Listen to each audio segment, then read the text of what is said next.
Today we're going to talk about different variations of hip hinge exercises, namely good mornings and RDLs, right? Different variations to strengthen different parts of your hip hinge pattern.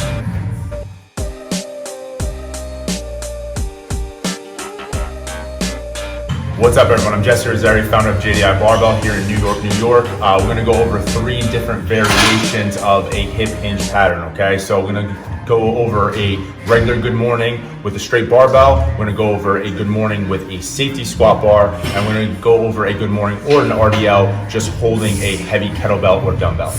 All right, so the first variation we're gonna do is we're gonna do a good morning with a safety squat bar, okay? Now, the reason why we would do a good morning with a safety squat bar is to emphasize the idea of trying to keep our upper back extended. The whole point of using this bar, okay, instead of just using a regular straight bar as you would in a regular good morning, is that this bar is gonna put the load actually in front of your body a little bit, okay? So what it's gonna do is it's gonna increase the demand on your upper back to stay stiff and stay extended, okay? So as you hinge over, you have to kind of resist against that load to keep you from rounding over, okay? So if you see it from the side over here, right? When I'll get set up, all right, I'll get us set up the same way that I would do a good morning, right? But what's different about this is that because once again it's sitting high up on my shoulders and the barrel of this right here is actually in front of my center line, okay? I'm not only gonna get the same stress that I would get from a normal hip hinge, normal RDL, right, on my hips and hamstrings and my trunk, right? I'm also gonna get an added benefit of me having to resist to keep my upper back stiff against that load. The second variation would honestly just be doing a regular good morning, okay? So this would be with a straight bar.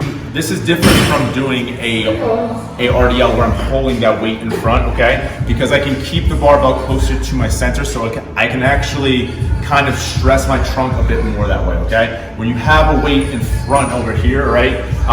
You can tax your hips and hamstrings pretty hard, but you're always going to be limited by how much weight you can hold, right? Now you can use straps and all of those things, right? But there's still gonna be a point where you can't hold that weight anymore doing a bunch of reps like that. With a good morning, having that weight on the back, okay, although it might feel scary and it might feel harder to control, you can actually lift a bunch of heavy weight and overload yourself a lot heavier, which is the benefit of doing a regular straight bar good morning. All right, so the last variation that we have is using a heavy belt, okay? Now you can use a kettlebell like this or a heavy dumbbell as well, right?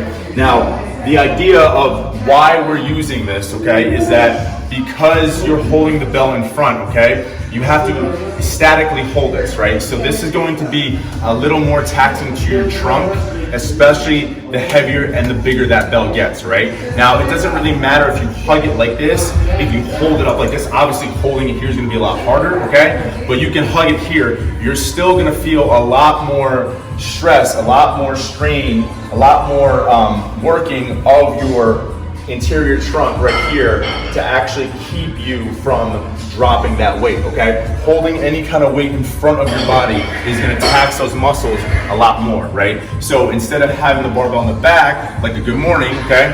With this, because the weight is in front, right now, I'm not only strengthening that hip hinge pattern, that same RDL pattern, okay? I'm also now taxing my trunk a lot more to make this even stronger in front. So 2 out of 3 of these exercises that I showed is basically doing a good morning with the weight in front of your center line, okay? Which is gonna make the movement a lot harder for your trunk to stay stiff and stay tense under load, right? And that's something that is very valuable when you're just overall strength and stability in your body, okay? Now, because you're holding the belt or because you're using a safety squat bar, you're gonna be using less weight, right? So it's not gonna be taxing your glutes, hamstrings the same way that doing a normal RDL would. But, right, we wanna develop the entire structure to be stronger and develop every single weak link. So rotating exercises like this over time is the best option. All right, everyone, so if you like that, like, subscribe, and share. You can subscribe to our YouTube channel right now. We have more information on more programs coming out. You can go to www.jdibarbell.com. Do it right now.